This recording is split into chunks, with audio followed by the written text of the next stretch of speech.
श्री 108 कुंडी सहस्त्र चंडी महायज्ञ एवं मां काली के 21 दिव्य स्वरूपों की स्थापना, अमृतमयी श्री राम कथा एवं विशाल संत समागम बरगी नगर में दिनांक 29 सितंबर 2019 से 13 अक्टूबर तक।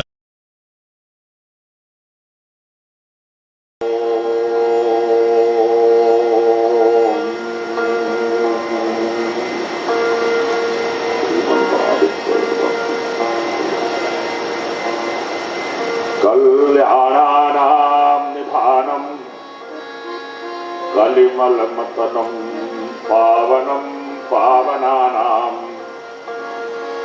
पाथेयं यनमुमुक्षो सपद परपद प्राप्तये प्रस्थितस्य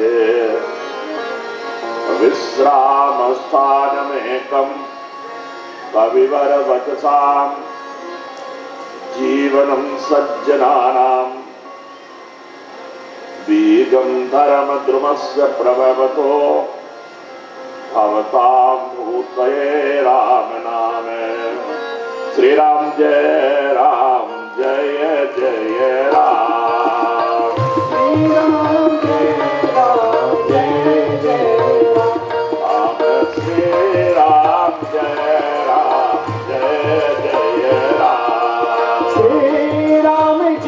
हनुमान जी गोसाई जय जय जय हनुमान जी गोसाई।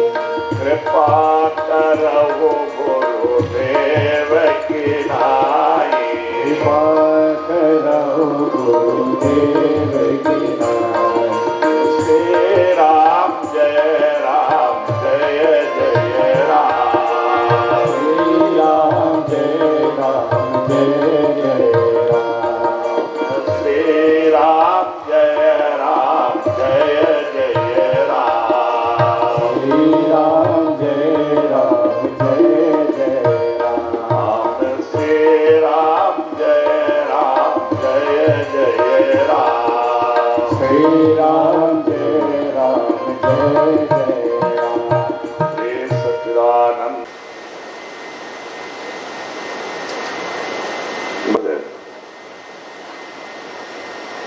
पुण्य सलीला ममतामयी वात्सल्यमयी मां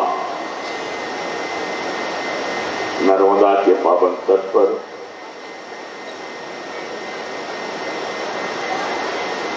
स्वनाम धन्य एक विराट धर्मानुष्ठान के पुरोधा सूत्रधार त्रिदेवा साध्वी शास्त्री जी, उनको बहुत बधाई इस कार्यक्रम के लिए। मंचस्थ व्यासपीठासीन सम्माननीय पुष्पांजलि जी,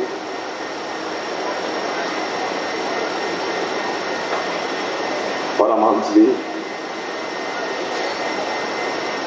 और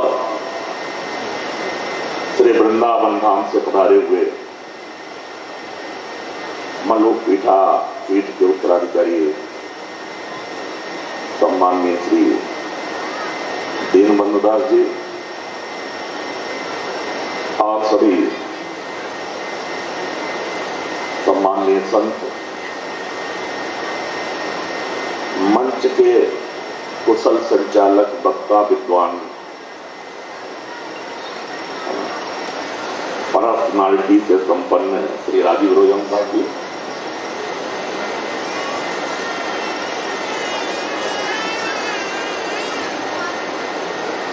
श्रद्धामयी माताओं,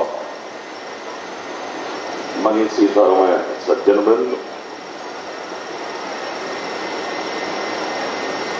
ये बहुत बड़ा विराट आयोजन और एक पक्षीय आयोजन है, होने चाहिए। हर सबका अपना अपना पक्ष होता है। अभी जैसा कि हमने सुना, समर्पण को लेकर के आज चर्चा जारी है। मैं भी कुछ कहूं।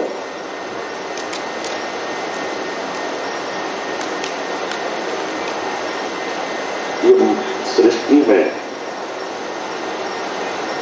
अनेक प्रकार के प्राणी हैं, जीव जगत है। मनुष्य उन सब में एक अलग अपना अस्तित्व रखता है। प्राणी जो प्राण लेते हैं, जीवन छोड़ना लेना और श्वास के द्वारा जिनका जीवन चल रहा है, वो सब प्राणी है। पर मनुष्य और इन प्राणियों में, पशु आदि में ज्यादातर तो सब आहार निद्रा भय मनुष्य विहार से भी पशु नराणाम सब में समानता है। मनुष्य की अपनी विशेषता है कि मनुष्य का एक धर्म होता है, पशुओं का कोई धर्म नहीं होता। पशुओं के जीवन लिमिटेड है, संचित, उससे न कम है न उससे ज्यादा होता है। मनुष्य एक ऐसा प्राणी है कि जिसको स्वतंत्रता है अच्छा करने का, बुरा करने का। पशुओं को न अच्छा करने के लिए स्वतंत्र है, न बुरा। जो करने के हैं वही करेंगे। पर मनुष्य की विशेषता है कि धर्मो ही तेषाम अधिको विशेषो धर्मेण हीना पशुवीर समाना। धर्म हमारे वैदिक वाङ्मय में 3 प्रकार के धर्म स्वीकृत माने जाते हैं। श्रौत धर्म, स्मार्त धर्म और तीसरा है भागवत धर्म।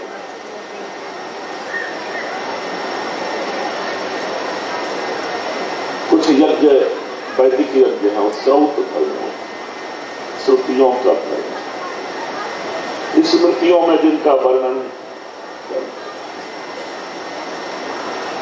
श्रौत धर्म और स्मार्त धर्म में साधन की शुद्धि पर विशेष बल है। अंतिम लक्ष्य सबका एक ही है। ऐसे जो धर्म करते हैं, यज्ञ आदि पुण्य करो, धर्म करो, इसके 2 फल शास्त्रों में बताए गए। उसका अवर फल तो यह है कि स्वर्ग मिलेगा। ये धर्म करो, पुण्य करो, यज्ञ करो, तप करो, दान दो, तो स्वर्ग मिलेगा। ये भी धर्म का फल है, लेकिन अवर फल है, दौड़ फल है। एक और फल है धर्म ते विरति योग ते ज्ञान। धर्म का फल है विरक्ति, वैराग्य। कुछ ऐसे धार्मिक लोग हैं जो इसलिए धर्मानुष्ठान करते हैं कि उनकी इच्छाओं की पूर्ति हो। वो चाहते ही हमें धर्म से मिल जाए थे। पर दूसरी ओर कुछ साधु संत हैं, निष्काम जन हैं, जो धर्म का पालन इसलिए करते हैं कि अंतःकरण की शुद्धि हो, वासनाओं से निवृत्ति हो, उपासना कर भगवान को प्राप्त कर। ये दोनों तरह के मिलेंगे। साधु संत जो निष्काम है, वे धर्माचरण इसलिए करते हैं कि उससे हृदय शुद्ध हो, और शुद्ध हृदय से भगवान की उपासना हो, आराधना हो, भगवान का प्रेम मिले, भगवान की भक्ति मिले। पर ज्यादातर लोग धर्म इस लोभ से करते हैं कि हमारी ये कामना पूरी हो जाएगी, अंत में हमको स्वर्ग मिलेगा। और बहुत से कथावाचक लोग भी ऐसे हैं, कैसा दान दो तो इस स्वर्ग में मिल जाएगा, ये मिल जाएगा, ऐसे भी। पर दोनों ये धर्म के फल हैं। चुनाव आप करने के लिए स्वतंत्र हैं कि आप धर्म के द्वारा क्या चाहते हैं। श्रौत स्मार्थ धर्म ये कहते हैं कि जो साधन तुम चाहते हो, साध्य जो चाहते हो, संसार का हो चाहे स्वर्ग हो, मरणेतर हो, पाने के लिए आप स्वतंत्र हैं, लेकिन शर्त यह है कि आपका साधन शुद्ध होना चाहिए। जिस तरीके से पाना चाहते हो, साध्य भी शुद्ध हो और साधन भी शुद्ध हो। जो पाना चाहते हैं वो भी ठीक हो और उसे पाने का जो मार्ग है वो भी ठीक हो। कई बार हम पाना तो अच्छा चाहते हैं पर पाने का तरीका गलत होता है। उदाहरण के तौर पर जगत जननी जनक नंदिनी से सीता ने भगवान राम को देखा तो उनके मन भारे कहने लगे, और पाने का तरीका उनका बिल्कुल धर्मानुकूल है, शुद्ध है। उनको एक सखी आके जब सूचना देती है कि देखन बान कुमार दो आए, मैं किशोर सब भांति सुहाए, तो वे तास वचन अति सियन सुहाने, और वे उनको देखने के लिए आकुल हो जाती हैं।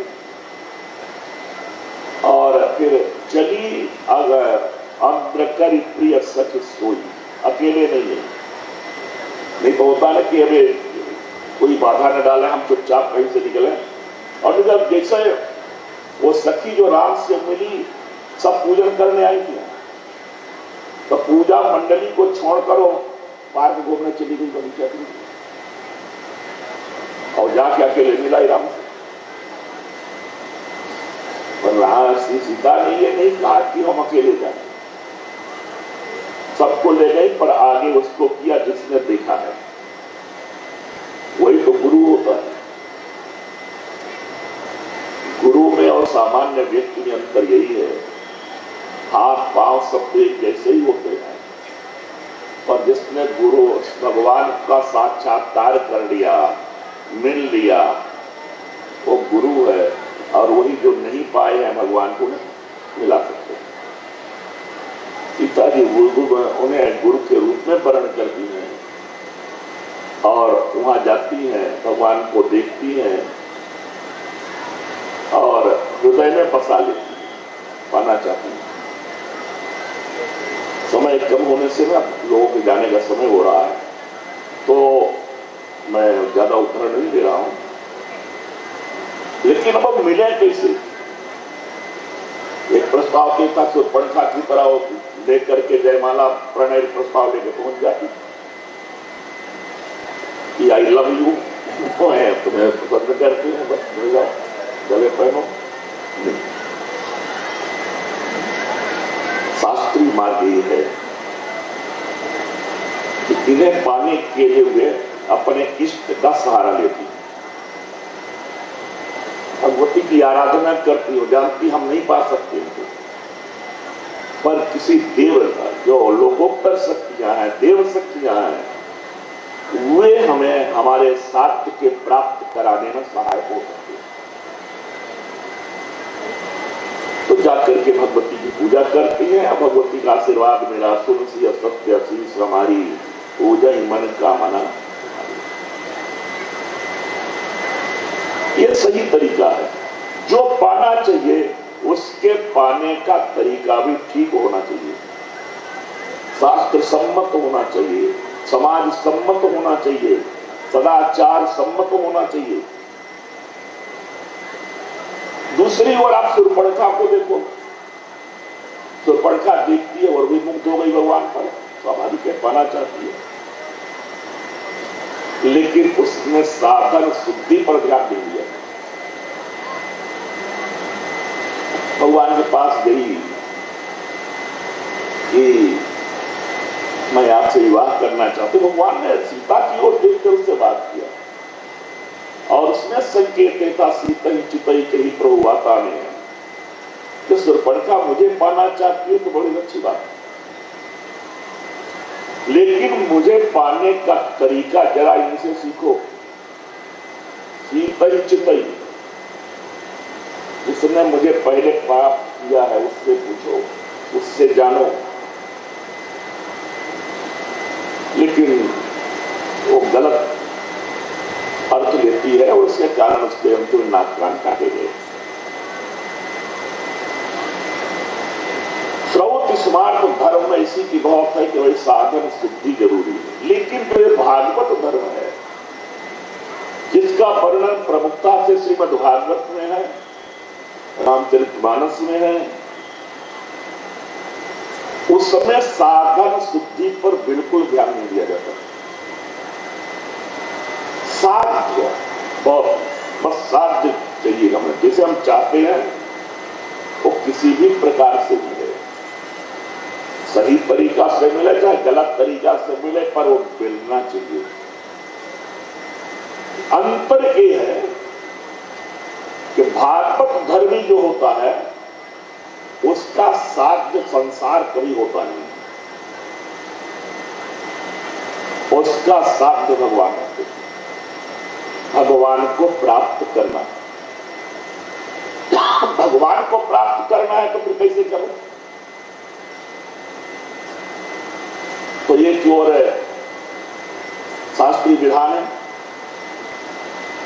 गुरु का उपदेश है,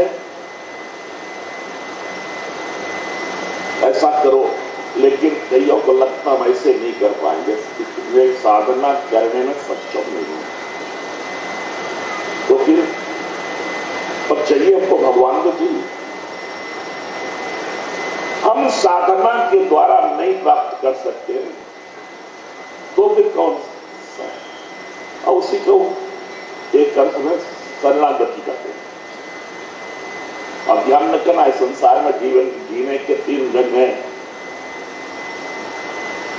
संघर्ष, समझौता और समर्पण।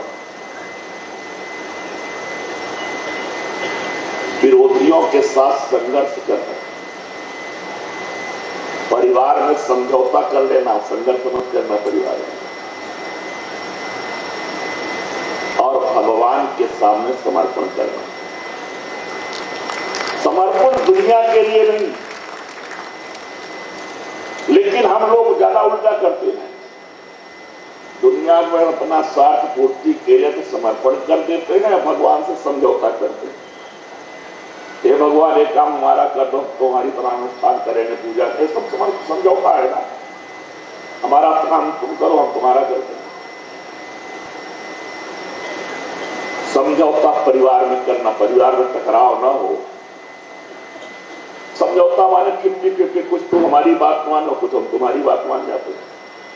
परस्पर एक दूसरे का ख्याल करना, एक दूसरे की भावना का सम्मान करना है। तो ये कि समर्पण का जो शरणागति है, समर्पण, उसमें आप देखें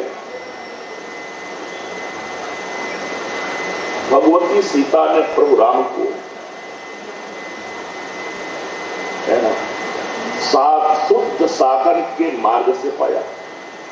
शुद्ध साधन है उनका, प्रभु को पाने का मार्ग बिल्कुल शुद्ध है।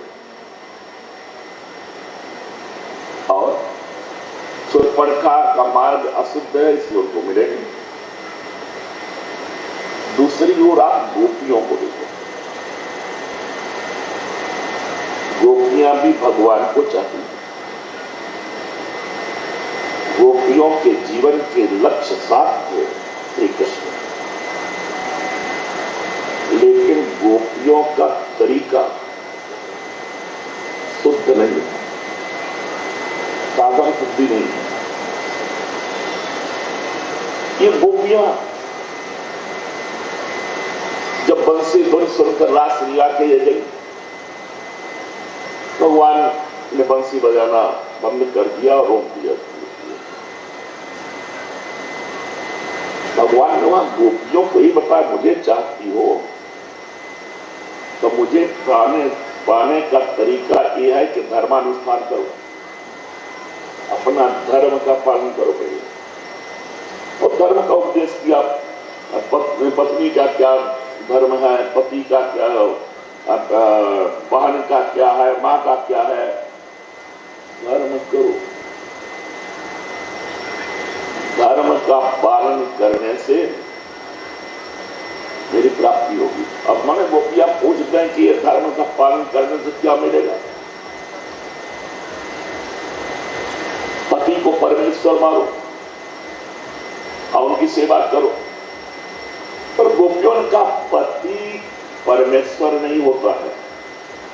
आप ही कह रहे पति को परमेश्वर मान के सेवा करो। पति परमेश्वर नहीं है। जैसे मूर्ति में हम भगवान को देख करके सेवा पूजा करते हैं, ऐसे ही पति में परमेश्वर का दर्शन करके उसकी सेवा करो। गोपियों ने कहा बिल्कुल ठीक, पति में परमेश्वर को हम देखें, धर्म का पालन करें तो फिर परम पति मिलेगा। अब परम पति अब मिल गया तो हम क्यों ना लौट।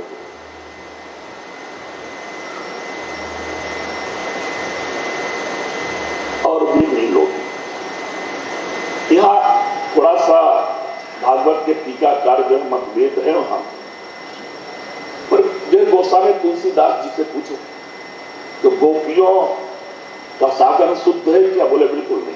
काम मोहित गोपिकन पर कृपा अतिशय किए ने। ये गोपियां जो दौड़ के गई हैं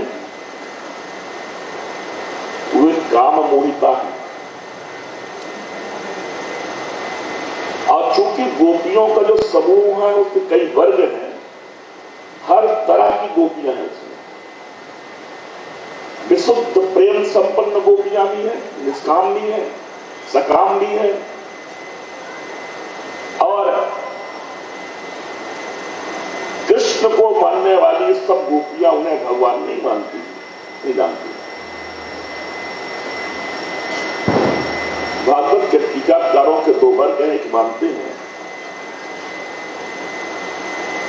कि गोपियों पर जो भगवान गोपियों को मिले तो एक कहते हैं कि गोपियों के प्रेम की प्रधानता से मिले हैं। गोपियों के प्रेम ने कृष्ण को द्रवित कर दिया और भगवान मिले। प्रेम प्रधान है, गोपी प्रेम की ध्वजा दे। पर दूसरा वर्ग मानता नहीं नहीं, गोपियां इतनी योग्य नहीं है, प्रेम राम नहीं है कुछ, ये कृपा है भगवान की। भगवान ने गोपियों पर कृपा कर दी, कृपा कर दी तो ये शुद्ध हो गई, प्रेम से लबालब कर गई। ये दोनों वर्ग हैं। हाँ, पर मैं ये कहना चाह रहा हूं कि गोपियों श्री सीता जी भगवान को पाती हैं, भगवान को पाने में उनका मार्ग शुद्ध है, साधन भी शुद्ध है, पर गोपियों का साधन शुद्ध नहीं है। ये गोपियां कई बार झूठ बोल करके आती हैं, नंद बाबा घर जाना में कबू अनेक बहाना। तो भाई मिलने जाना है तो झूठ बोल के जाए तो शुद्ध थोड़ी है। ये रामायण नदी है। श्री सीता जी ने जब देखा प्रभु को,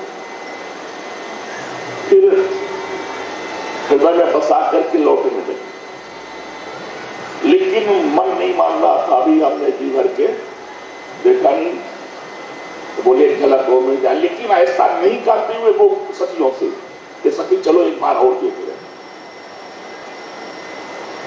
फिर देखिए, फिर आप फिर देख लो। यहां पर वो है ना, झूठ का अभिनय कर, झूठ बोलती देखा न मिश्र मृग बिहाग तरु फिर बहोरी बहोरी। अब आप बताओ, जब सीता जी कहती चलो भाई उस मोर को देखना, का मोर को देखना चाहती हूं,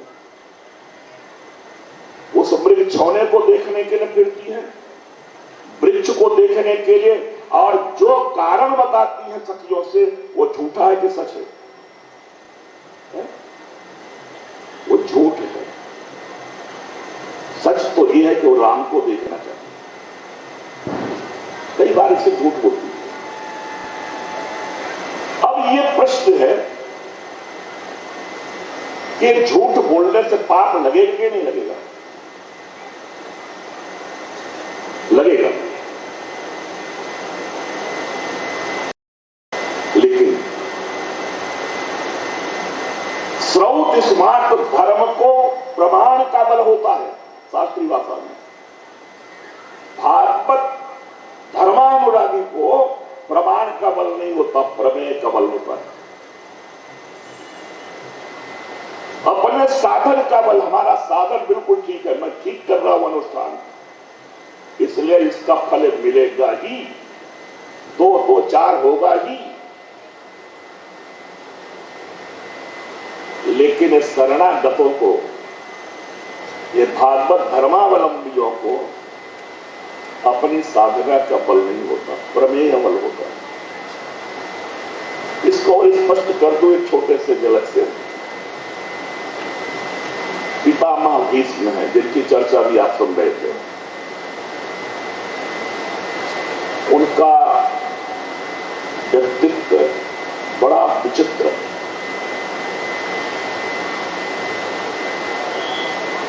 उन्हें पता है, कोई संदेह नहीं है कि पांडव धर्म पथानुरागी है और एक कौरव दुराचारी है, खूब जानते हैं।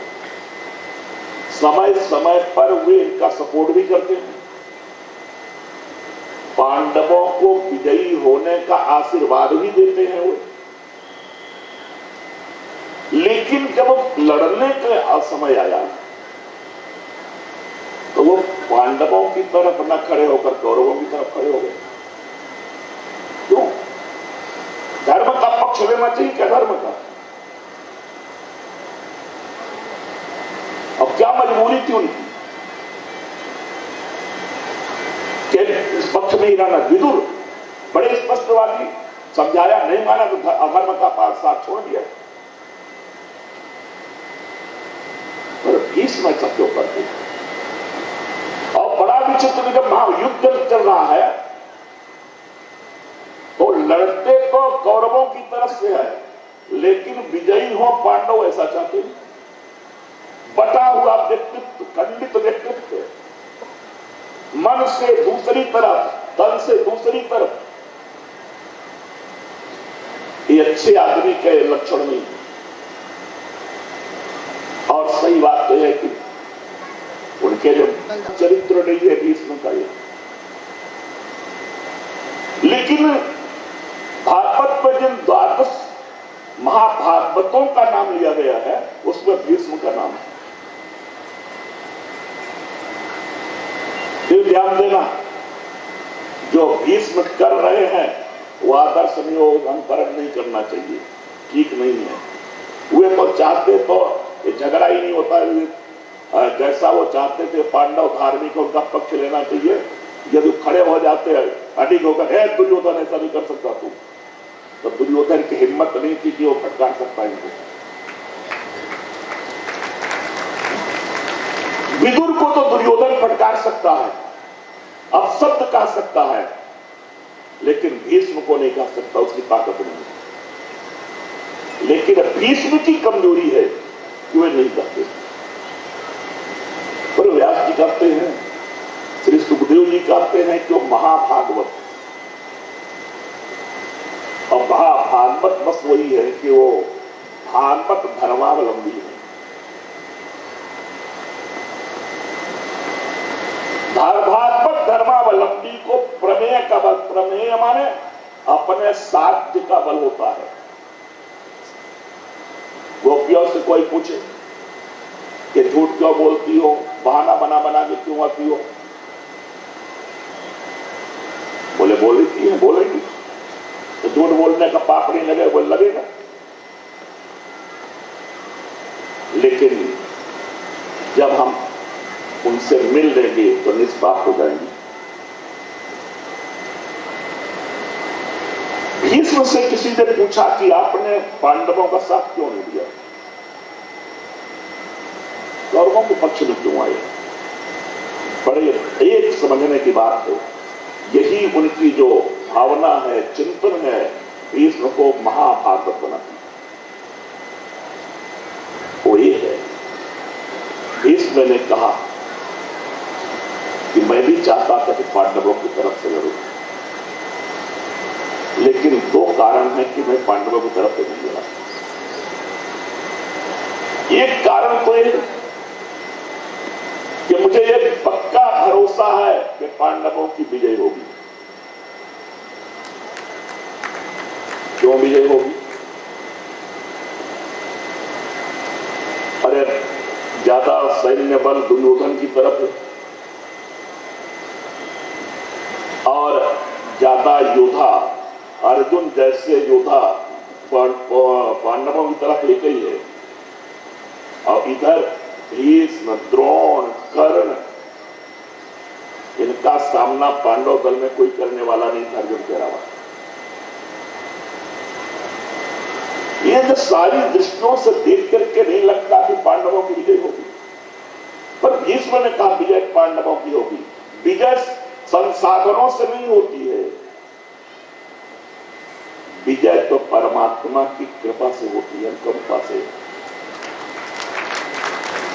और चूंकि पांडवों के पास भले ही कुछ न हो, पर पांडवों के साथ कृष्ण है, यतो कृष्ण ततो जयः, यतो धर्म ततो कृष्ण, यतो कृष्ण ततो पांडव जीतेंगे। लेकिन इस स्थिति में यदि मैं पांडवों के तरफ से युद्ध करूं तो ये समझा जीतेंगे पांडव, पर दुनिया एक कोई भ्रम हो जाएगा कि पांडव नहीं जीत सकते थे यदि भीष्म पांडवों की तरफ नहीं होते। कृष्ण पर किसी का ध्यान ही नहीं जाता क्योंकि कृष्ण लड़ तो रहे नहीं। दुनिया कहेगी तो भीष्म की विजय है।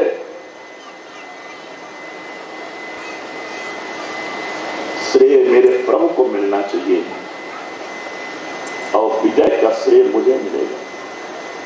अब जब मैं दुर्योधन की तरफ से लड़ूंगा, कौरवों की तरफ से लड़ूंगा और फिर पांडव जीतेंगे तो दुनिया कहेगी क्या मजाक कि भीष्म को कोई पराजित करता कौरवों को, तो कृष्ण के कारण पांडव जीते। विजय के श्रेय का मुकुट मेरे प्रभु के माथे बंधे, इसलिए भीष्म ने ये अधर्म का काम किया कि अधर्म का पक्ष लिया। और दूसरा कारण उन्होंने बताया जो सबसे ज्यादा महत्वपूर्ण है। भीष्म ने कहा यदि मैं पांडवों की तरफ से युद्ध करूं चाहे कौरवों की तरफ से, मुझे सेनापति बनना, चाहे इधर रहो चाहे उधर। पांडवों की तरफ मैं रहूं और सेनापति बन के युद्ध करूंगा तो दुर्भाग्य होगा, ये पापी हमारे सामने रहेंगे और मेरा आराध्य, मेरा प्रभु मेरे पीछे रहेगा।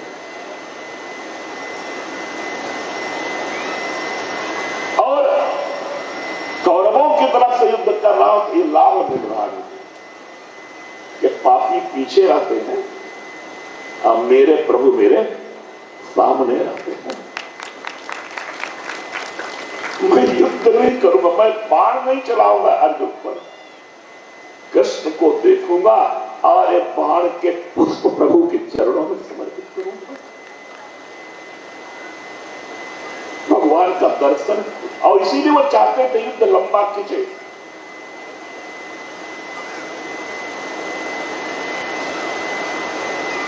फिर किसी ने पूछा अच्छा तो आप यही बताओ कि जो अधर्म का साथ दे रहे हो उसका पाप लगेगा कि नहीं लगेगा? बोले लगेगा। फिर बोले जानता हूं अधर्म का साथ देने से पाप लगेगा, लेकिन कृष्ण के सन्मुख होने से सन्मुख होई जीव मोहि जबही, जन्म कोटि अगर ना सब तबही। मेरे कर्मों से मुझे पाप लगेगा, लेकिन मेरी स्थिति से, प्रभाव भगवान की सन्मुखता से मैं निष्पाप हो जाऊंगा। मुझे अपने कर्मों पर नहीं, अपने प्रमेय पर, कृष्ण पर, जिसके लिए मैं ये कर रहा हूं, वो हमारे पापों महापापों को मिटाने में समर्थ है। सर्वधर्मान् परित्यज्य मामेकं शरणं व्रज अहं त्वा सर्वपापेभ्यो मोक्षयिष्यामि मा शुचः। धर्म छोड़ो तो पाप करे, हाँ पाप ही करो, पर मेरे पास आओ, मेरे सन्मुख आ जाओ, मैं तुम्हें पापों से मुक्त कर दूंगा। ऐसे अनेकों भक्तों का देखेंगे, वो भगवान को पाना चाहते हैं। और अब रावण की बात ले लो, यदि वो भी पार्षद है पूर्व जन्म का, भगवान का भक्त है, कुछ गलतियों के कारण से वो राक्षस बन गया, पर जब वो पहचान गया कि राम कोई साधारण मनुष्य नहीं है, भगवान खंडो सडमोहि सब बलवंता इन्हीं को मारहि बिनु भगवंता। हर रघुवंश लीन अवतार ले लिया भगवान ने, तो क्या करें, शरण में चले जा, बोले हमारी आदत नहीं है, हमारे अनुकूल नहीं, तो हम जाके उनकी सेवा करें, हाथ पांव जोड़े, लड़ूंगा। पाप करोगे? हाँ करूंगा। और इतना पाप मैंने किया है कि अपने किसी सत्कर्म के द्वारा हमारा उद्धार नहीं हो सकता, पर राम के सन्मुख हो, लड़ाई के लिए सही, युद्ध के बहाने ही सही, पर सन्मुख प्रभु के रहूंगा। अब प्रभु की सन्मुखता, जैसे सूरज के सामने अंधकार नहीं टिकता, ऐसे परमात्मा के सामने कोई जीव पहुंच जाए तो उसके पाप नहीं ठहरते। ये भागवत धर्म है। और इसी कारण से केवल मनुष्य नहीं, मनुष्योत्तर योनियां भी भगवान को पा सकेंगे। गीधराज जटायु हो, बाली हो या और बहुत से, जो भी भगवान के सन्मुख हो जाता है, शरणापन्न हो जाता है, उसके पाप मिटते हैं। और एक और विचित्र बात, जो प्रेम करते हैं प्रभु को चाहते हुए और अशुद्ध मार्ग से ही सही भगवान के पास पहुंचते हैं, तो उनका वो मार्ग ही सिद्ध हो जाता है उनके लिए। पर जो भगवान को नहीं चाहते, पापी है, अधर्मी है, धोखे से ही सही या किसी द्वेष के कारण भगवान के सन्मुख पहुंच गए, तो भी निष्पाप हो जाते हैं। भगवान उनको भी सदगति देते हैं। बैर भाव सुमिरहि मुनि निशिचर। तो इस प्रकार से भागवत धर्म का जो वर्णन है, पितामह भीष्म का एक चरित्र उदाहरण है कि जीवन का लक्ष्य क्या है। और ध्यान रखना, भागवत धर्मी वही है जो भगवान को पाना चाहता है। ऐसा व्यक्ति जो संसार की कोई चीजें पाने के लिए व्यक्ति पाप करे, झूठ बोले, तो उस पाप से मुक्त नहीं होगा। भगवान के लिए कोई करता है, भक्तमाल मैंने को कथा है, कही है संत सेवा के लिए चोरी करके आ गए, कहीं झूठ बोल के आ गए, पाप किया। लेकिन उनका प्रमेय, उनका आराध्य, उनका परमात्मा, उनका इष्ट किसी भी परिस्थिति में उसको निष्पाप पाप बनाने में समर्थ। सूरज के सामने अंधकार नहीं ठहरता, अग्नि के समीप शीत नहीं ठहरता, ऐसे ही भगवान के समक्ष कभी अज्ञान, अंधकार, अपराध कुछ भी नहीं रुकता है। कोई भी प्रकार एन केन प्रकारेण मन कृष्णेन विदेशी, इसलिए सुखदेव जी कहते हैं कि किसी भी प्रकार से अन्याय, अन्याय, पाप पुण्य किसी प्रकार से भगवान से जुड़ जाओ, फिर मुक्ति में संदेह नहीं। यही भागवत धर्म की शरणागति की विशेषता है। बोले श्यावर रामचंद्र की। श्रीमद् भागवत महा की है आरती, पापियों को पाप से है तारती, पाप की है आरती, पापियों को पाप से है तारती। श्री भागवत भगवान की है आरती, पापियों को पाप से है तारती। भागवत भगवान की है आरती, पापियों को पाप से है तारती। ये अमर ग्रंथ, ये मुक्ति पंथ, ये पंचम वेद निराला है, नव ज्योति जलाने वाला है। ये अमर ग्रंथ, ये मुक्ति पंथ, ये पंचम वेद निराला, नव ज्योति जलाने वाला। हरि नाम मंगल की आरती, पापियों को पाप से है तारती। भागवत भगवान की है आरती, पापियों को पाप से है तारती। ये शांति गीत पावन पुनीत, पापों को मिटाने वाला है, हर दर्श कराने वाला है। ये शांति गीत पावन पुनीत, पापों को मिटाने वाला, हर दर्श कराने वाला है। ये मधुर बोल जगवंत बोल शतवंत को बनाने वाला। और श्री राम यही घनश्याम यही, श्री राम यही घनश्याम यही, श्री राम यही घनश्याम यही, श्री राम यही घनश्याम यही। प्रभु की महिमा की आरती, पापियों को पाप से है तारती। भागवत भगवान की है आरती, पापियों को पाप से है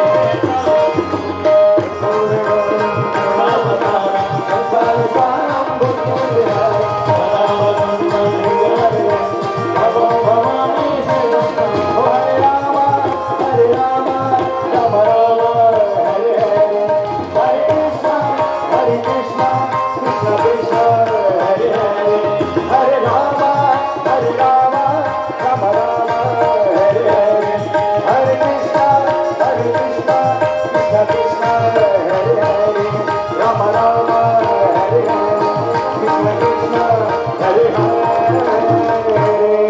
जन्मांतर्गतानि गर्भाणि नक्षन्तो दक्षिणा पदे पदे जलघुमः जलेन शीतले श्रवणाय कुर्महे समे कुबेराय महिश्रवणाय महाराजाय नमः। ओम स्वस्ति साम्राज्यं भोज्यं स्वराज्यं वैराज्यं पारमेष्ठ्यं राज्यं महाराज्यमाधिपत्यमयं समन्तपरिहाये स्यात् सार्वभौमः सार्वायु शान्तानां पुराणां पृथिव्यै समुद्रपर्यन्ताय एकराटिरे तदप्ये सश्लोको भिगीतो मरुतः परिवेष्टारो मरुतस्यावसङ्ग्रहे आवेचितस्य कामप्रेर् विश्वे देवा सदा सदैति। ओम विश्वदक्षक्षरत विश्वदो मुखो विश्वदो बाहुरुत विश्वदस्पाद सम्बाहुव्यां धमति सम्पदत्रे द्यावा भूमि जनयन् देव एकः। ओम एकदन्ताय विद्महे वक्रतुण्डाय धीमहि तन्नो दन्तिः प्रचोदयात्। ओम नारायणाय विद्महे वासुदेवाय धीमहि तन्नो विष्णुः प्रचोदयात्। ओम अंजनी नंदनाय विद्महे वायुपुत्राय धीमहि तन्नो हनुमत् प्रचोदयात्। ओम तत्पुरुषाय विद्महे महादेवाय धीमहि तन्नो रुद्रः प्रचोदयात्। ओम रुद्रदेहायै च विद्महे मेकलकन्यकायै च धीमहि तन्नो रेवः प्रचोदयात्। सेवन्ते कापकुलचम्पकपाटलाब्जैर्पुण्यगजादिकरवीरणसारपुष्पै बिल्वप्रवाह तुलसी दलमञ्जरे मे त्वां पूजयामि जगदीश्वर मे प्रसीद। नाना सुगंधि पुष्पाणि यथा कालोद्भवानि च पुष्पाञ्जलिर्मया दत्तं गृहाण परमेश्वरः मंत्र पुष्पांजलिं समर्पयामि। बोलिए वृंदावन बिहारी लाल की जय। श्रीमद् भागवत महापुराण की जय। सियावर रामचंद्र की जय। प्यारो महादेव। बोलिए नर्मदा मैया की। कल फिर समय से आप सब लोग समुपस्थित हों, यहाँ पर उपस्थित रहेंगे और श्री दीनबंधु दास जी महाराज कल विद्यमान हमारे मध्य रहेंगे। ऐसे नित्य नूतन नए नए विशिष्ट महापुरुष